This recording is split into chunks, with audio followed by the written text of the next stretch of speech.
Hey guys, welcome back. It's Meg. Today we're going to be running a 24 Fortified the other side on my monk. You can find my stat weights in the top left, my legendary in the top right, and my talent choices and trinkets in the bottom right. Our affixes this week are Inspiring and Grievous. We're going to go ahead and go into this first pull as normal. We're going to Lust on pull. I'm also going to use Fallen Order on pull because it is such a short cooldown. It also helps if people are getting hit by casts because it is inspiring. There are going to be things going off.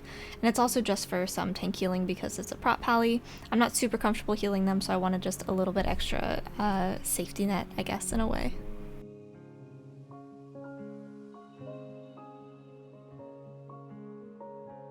I do end up losing our hunter here. I think it was a Dark Lotus that killed him, so there wasn't really anything we could have done about that. But it is the first pull, so he just goes ahead and releases and runs right back.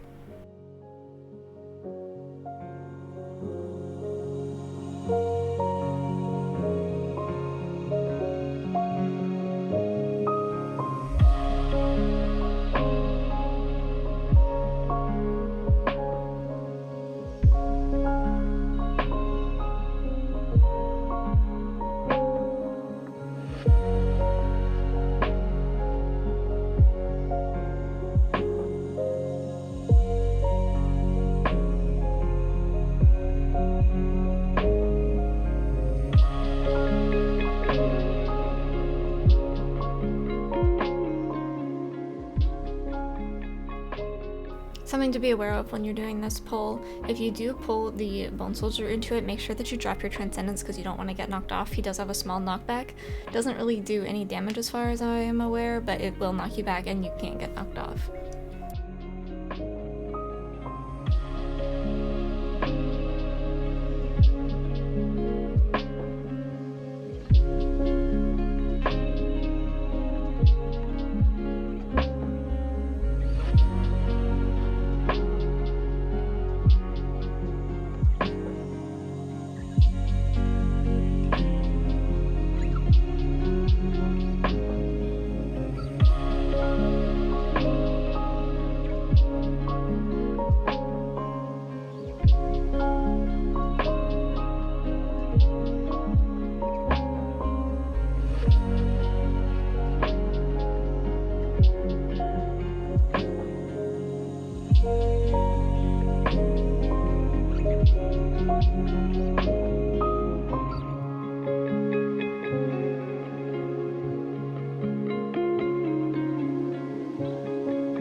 We do use the urn here. The Death Speaker was a little bit too far away, so he didn't get stunned, but everything else did.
I'm definitely more willing to use cooldowns on Sog during a week like Grievous, just because we do take that increased physical damage and I want to get people topped as quickly as possible, especially if you're going to be pulling stuff into him. You don't want to be taking that extra physical damage from the affix.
Something to be aware here coming out of the urn is making sure that everyone is topped, because threat can get a little weird during this, especially for some of those uncapped classes. You also want to make sure that your tank is safe, just because sometimes the melee swings can sync up and it will just 100 to 0 your tank. Gonna go ahead and drop Ring right here just to give our tank a little bit of a break and we can catch up on Grievous.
I do end up using my IQD here as a lay on hands for our tank.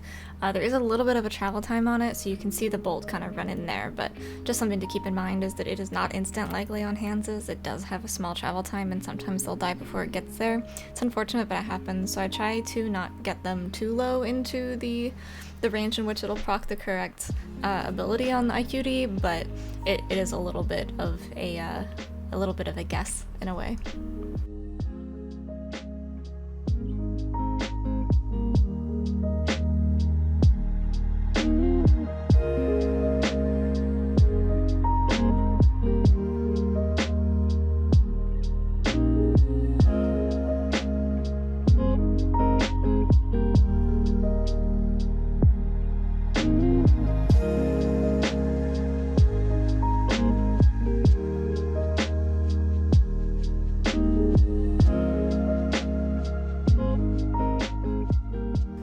pulling our hatchling back into our moth here, just because there is an inspiring. We definitely want to make sure that we can kick the cry.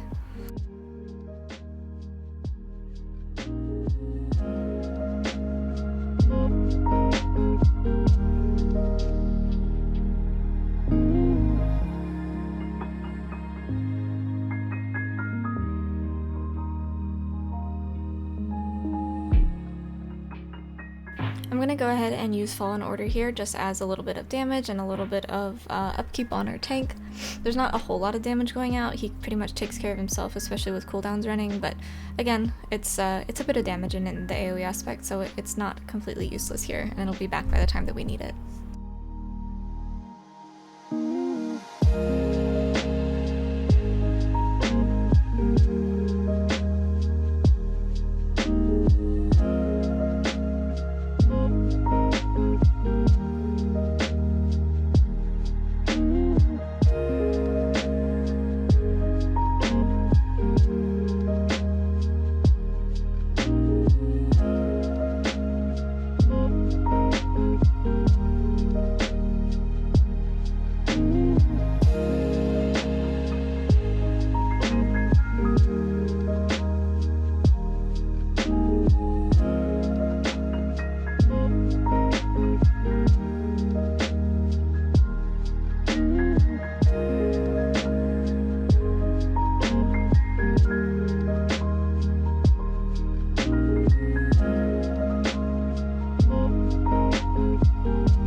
Something you always want to do here is drop your Transcendence up on the ledge by that Warlock portal. You can see I actually forgot this time, and I'm scrolling out my camera to see if I had one down, and I don't. It's unfortunate, but we can actually do the boss the way it's intended and the normal way and just not make any mistakes, and it'll be fine. I do like to have it there just as a safety net though. Generally, with comps that are heavy in melee, I make sure that it's up there, but I'm pretty much putting it up there by default anyway. I just happened to forget this time. Something of note, though, that is a change from Season 1 is you're no longer able to cast on the boss or anyone down in the arena if you're up top. It's considered line of sight. So you can do it for yourself if one of the traps accidentally get eaten. You can do it just to survive, but you're not actually able to be healing anyone when you are up there.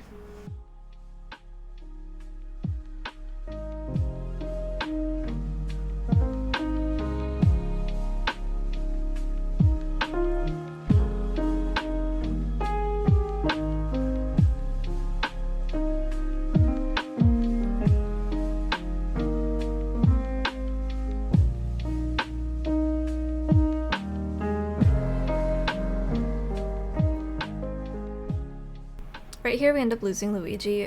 His plan was to spell reflect the contrivance, but unfortunately a tick of the lightning actually took it about half a second before the contrivance went off, so he ended up dying because his spell reflect was consumed. So it's a bit unfortunate, but we do have a B-res available, so we go ahead and just pick him up real quick.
This ad should die relatively quickly, but I still am going to use Fallen Order, and I'm also going to give a little bit of special attention to myself without a cooldown, and to our Hunter, just because historically they're a little bit floor pov. Hunters don't have a whole lot to deal with damage like that outside of Turtle, which has already been used. He also used Exhilaration there, but it's not going to get more than one rage off, so it should be just fine.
Because we only have one Soothe right now, I'm just going to be throwing Tiger's Lust on our tank as much as I can. Pallies are a little bit slow, and we want to make sure that he's not getting punched by that Raging Warlord.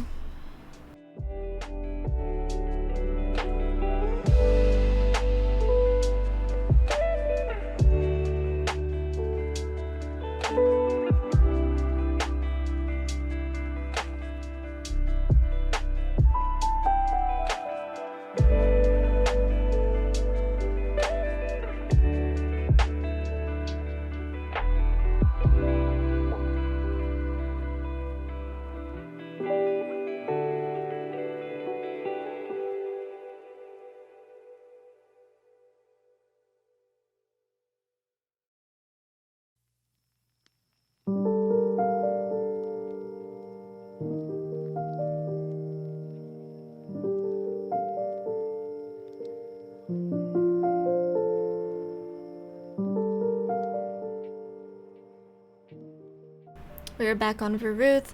I usually use Fallen Order on this guy in pretty much any situation. I also end up using Crane most of the time, especially if it's a week like this where it is Grievous and you really don't want to fall behind and you really don't want to blow through all of your mana at once.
I do end up dying here to spinning up, and that was completely my fault. I watched it happen. I just stood there. I don't really know what to tell you there. I just messed up, but I can run back because we didn't do any skips except for that drill, which I have Shadow Step for, so no big deal.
Something worth noting here is if you drop your Transcendence on the slime platform or on that pipe with the mechanic that you have to dodge, make sure that you put it down in this room because you can transcend out of it. Like, you can just end up downstairs. If it's too far away, like where the bombs were right before we invis skip, you can also transcend back to that point. So that's really not ideal during the boss fight because the bombs will put you in global combat if you try to get back and it will wipe you. Definitely not speaking from experience, by the way.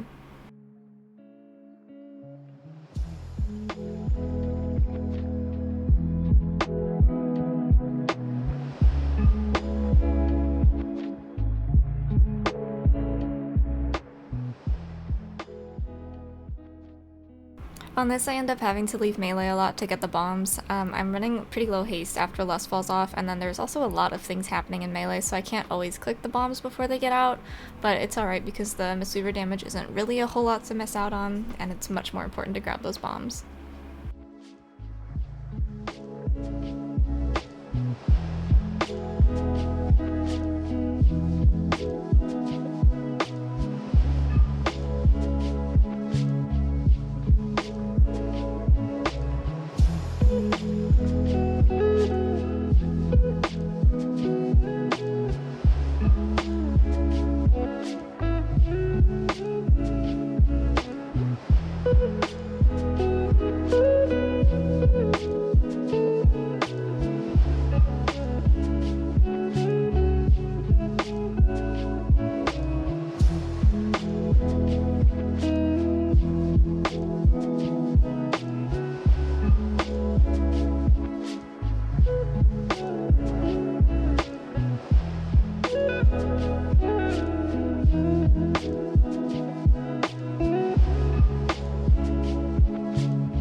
Unfortunately, my brain turned off here for a sec. I forgot that we had this urn, so I diffused and fallen ordered on the first raging, even though I didn't really need to. I would have rather have had it for the second one, but we do kill it pretty quickly, so it doesn't end up being an issue.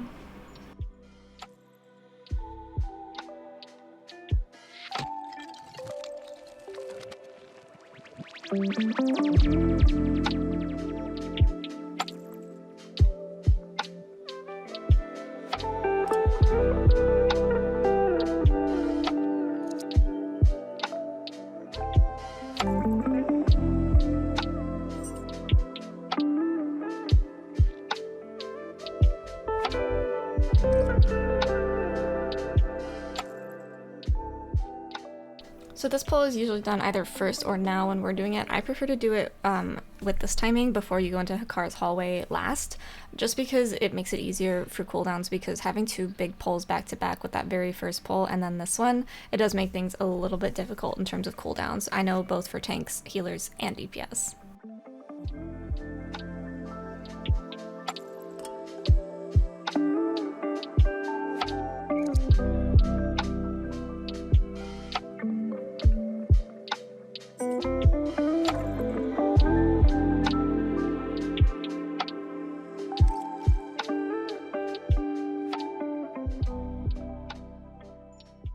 We are also going to be skipping Oro, so just something you have to be aware of is that on the last boss, when you're trying to dodge his mechanics, you cannot go over by Oros, otherwise it will pull. We've already decided in this run that we're going to be two-phasing the last boss, so we are going to send 2 groups of people to 2 totems instead of 4 to 4 totems. This makes it easier on everyone because you can use cooldowns when you need to in Hakkar. You can also pull them for the burn phase on the boss, as well as for healers that are lacking in damage like Mistweavers. On a 24 on a Fortified we would be fine, but it does get a bit scarier the higher you go, especially on tyrannical weeks. Makes it more difficult to get those totems down. Kind of depends on what kind of tank you're running with, how their damage works. But it also means that because we skipped Oros, we won't actually have to deal with him because we're both going to be taking the front portals. You can see here we did pull the Inspired away through the corner. We did that through line of sight so we can interrupt these devoted sacrifices because those are affected by inspiring ads and those do need to be stopped.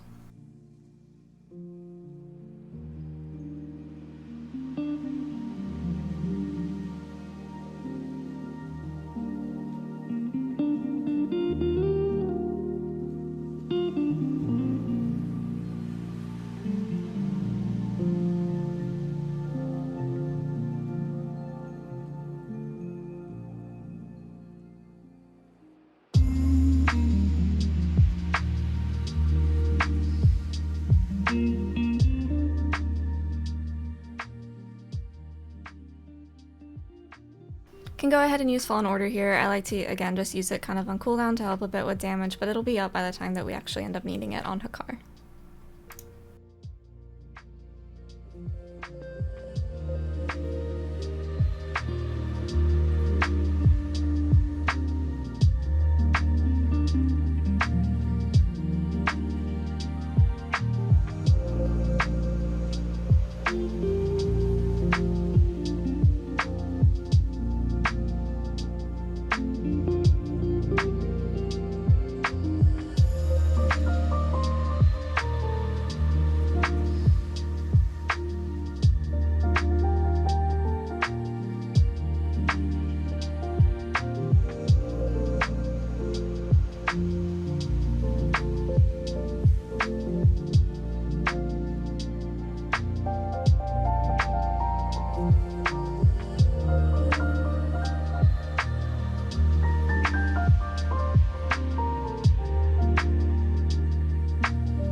Something I have a bad habit of doing is popping Fallen Order on this boss on pull. You don't need to do that.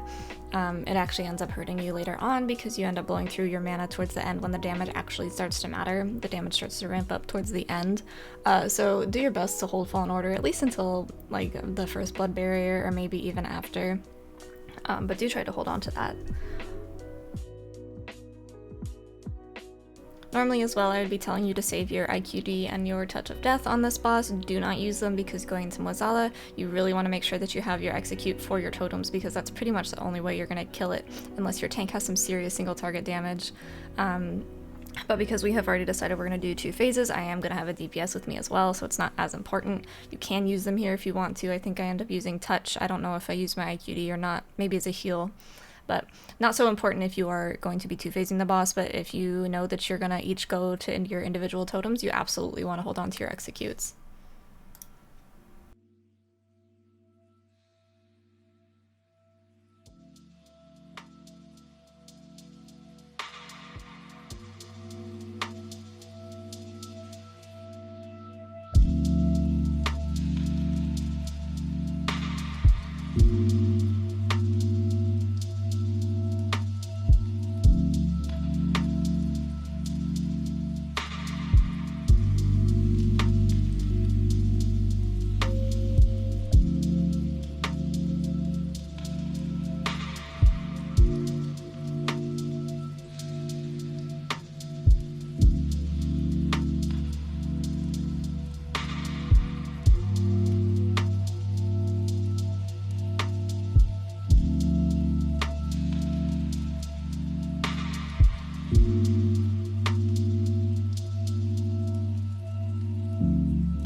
Just a reminder to stay in the front or in the left if you're going to the back, just because Oros is behind us on our right.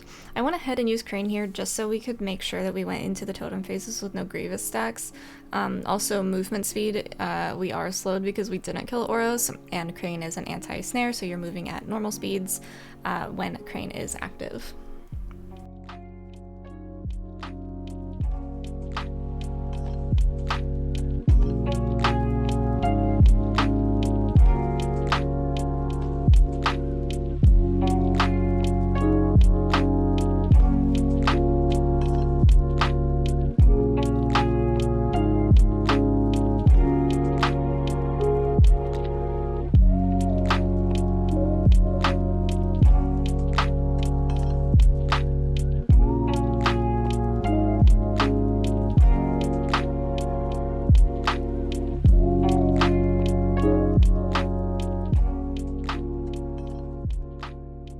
So our totem group is me, our tank, and our warrior. I'm gonna go ahead and use Fallen Order here just to give us a little bit more damage. I do have IQD, I do have touch, but you know, I would like to hold on to them just in case we get into a situation where that might be, you know, the difference on the next totem in case we lose someone later on.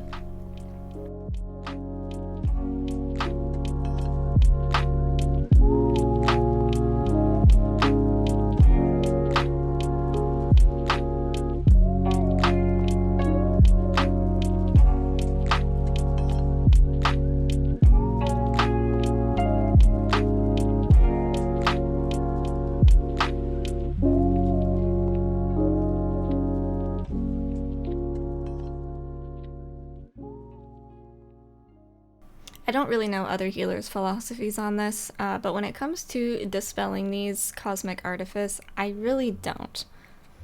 The way that I kind of justify that is as long as they're in a place where they're all going off at the same time. If they're stacked, it's better to have them all go off at the same time in one spot than it is to have one go earlier than the other, or have them all spread out everywhere. So I really don't dispel them unless it comes down to someone's doing something and they're gonna die with the dot, but otherwise I just let them naturally fall off.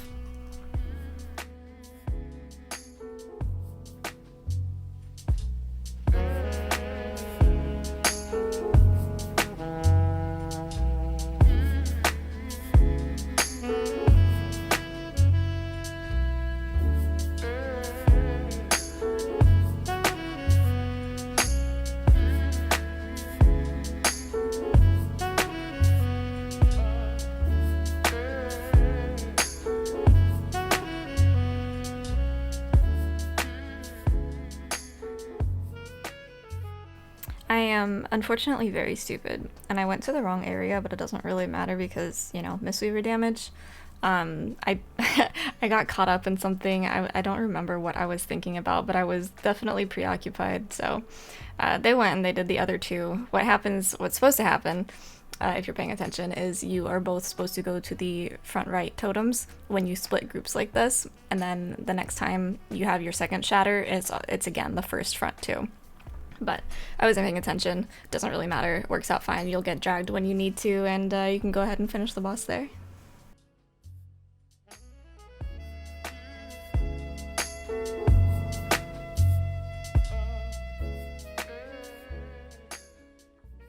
Once again, using Fallen Order just because we can. Doesn't really do much, but it is a little bit of damage.